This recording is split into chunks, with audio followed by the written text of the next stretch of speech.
Yo, what is up YouTube, and welcome back to another video, man. In today's video, I want to talk about the Indian phenotype, a very common phenotype for the average Indian man, and that is being skinny fat. Now, I want to talk about why I think the Indian skinny fat phenotype is so prevalent among the average Indian man. And I think it really comes down to a combination of factors.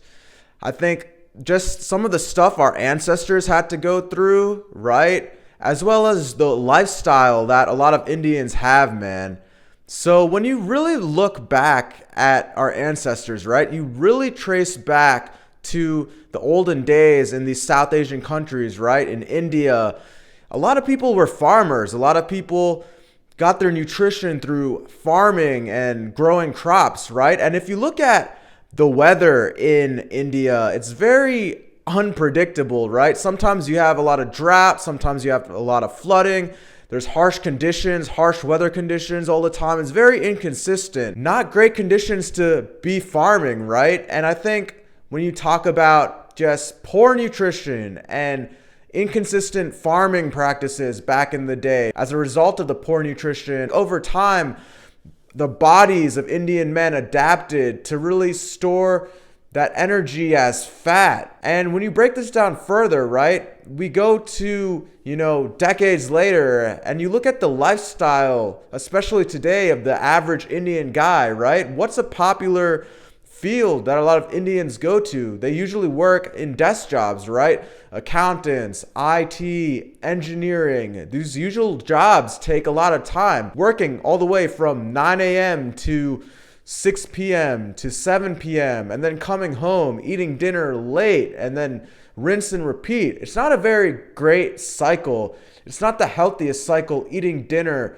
super late around like 8 p.m., 9 p.m., and then going to sleep only like an hour or two later.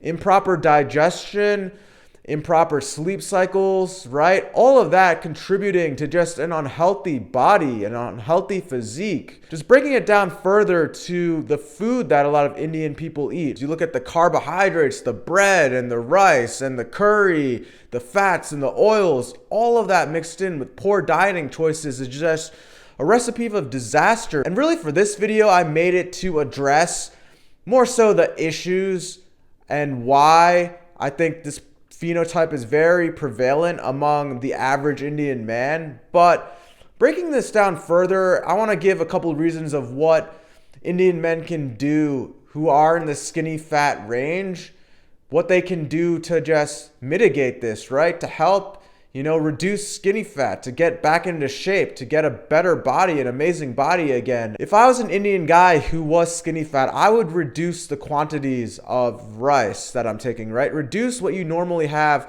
by like a half or a third, right? Don't get as much rice as you usually do. Try and stick to brown rice instead of white rice. In addition, don't have as much bread as you usually do. Cut your bread intake by half. Focus more on an increased protein, more chicken. Limit the amount of this curry and dal that you're putting on your food, right? Limit the quantities of these carbohydrate and oily infilled foods. Limit the quantity of that on your plate and focus more on just getting more vegetables in, getting more veggies in, getting more pure chicken in, right? Not overdosing on curry-filled just chicken, right? Reducing the amount of these sauces, reducing your curry amount, fatty foods in general, right? Eliminating processed foods, eliminating the sodas, the candies, the Pop-Tarts, the just French fries, all the samosas, all this fried food, eliminating all that processed food, man. And taking it one step further, intermittent fasting is a great way that helps reduce fat in general. So for those of you guys that aren't aware, intermittent fasting is a period of time where you want to consume all your meals and then you don't eat at all until the next day, until it's time for you to eat that first meal of the day, man. So just to give an example of intermittent fasting, say you eat your first meal of the day at 9:30 a.m., right?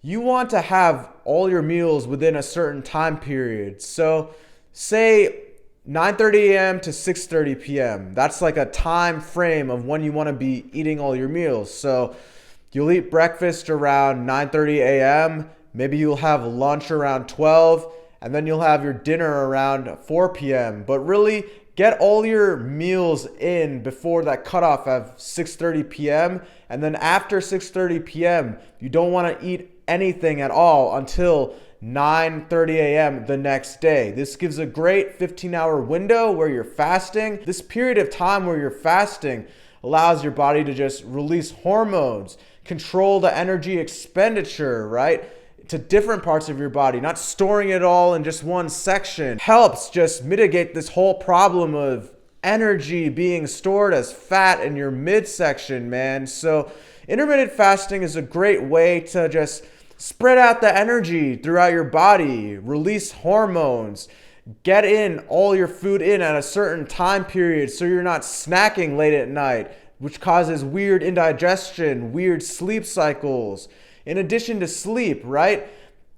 Finishing all your meals by 6:30 p.m. gives you at least a couple hours for your food to digest. So by the time you go to sleep, you can get a healthy 8 hours of sleep until the next day, instead of taking a while to fall asleep and waking up periodically throughout the night due to indigestion, man. And going on, so a big part of dieting, right, is always going to be your macros, right? In addition to exercise, but calorie counting, taking into account the amount of protein you're eating, limiting your fats, looking at how much carbs you're eating, a macro tracker. And it's different for person to person depending on, your age, weight, height. But in the description, I've linked a macro tracker that focuses on body recomposition that will tell you how much you should be eating of certain quantities, right? The amount of protein you should be eating, the amount of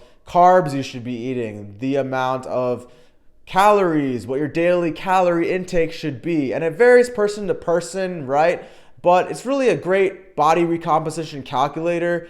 So if you're somebody who's skinny fat, definitely urge you to check out that body recomposition calculator in the description, man. For those of you that aren't familiar, right? Body recomposition is losing fat while maintaining your weight, but also simultaneously gaining muscle at the same time. And I know that sounds kind of complicated, but the way that you can body recomp is really just to incorporate cardio into your workouts in addition to lifting weights, right? So a great workout plan is lifting 4 times a week, right? And then 2 times out of the week doing an hour of cardio each day. Maybe doing a fitness class for an hour on 2 of those days of the week. Maybe doing a boxing class on 2 of those hours during the week.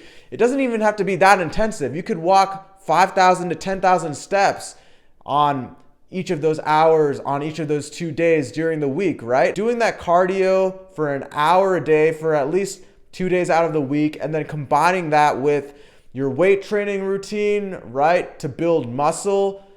Really doing that is what will help with the body recomp. Lifting weights Monday, Tuesday, rest Wednesday, then lifting weights again Thursday, Friday, and then Saturday and Sunday doing an hour of cardio each day on those 2 days, man. That's really a great way to do a body recomp. To go more specific into the macros, right? For a person like myself who weighs 175 pounds, right? If I were to do a body recomposition, say I had skinny fat, right? And I was trying to do a body recomposition, I would want to eat about 300 to 400 calories below my maintenance level, right? So a person around 175 pounds would probably have a calorie maintenance level somewhere in the 2000s. So maybe around, say, 2,100 calories. In order to do a body recomp, you would want to eat around 1,900 calories, right? In terms of protein, I would try and strive to get as much protein as possible. Usually when it comes to building muscle, the great standard is 0.8 grams of protein per pound. Of course, fats, reduce the fats, no processed foods, no candy, no sodas, no Coke, right? None of that crazy stuff.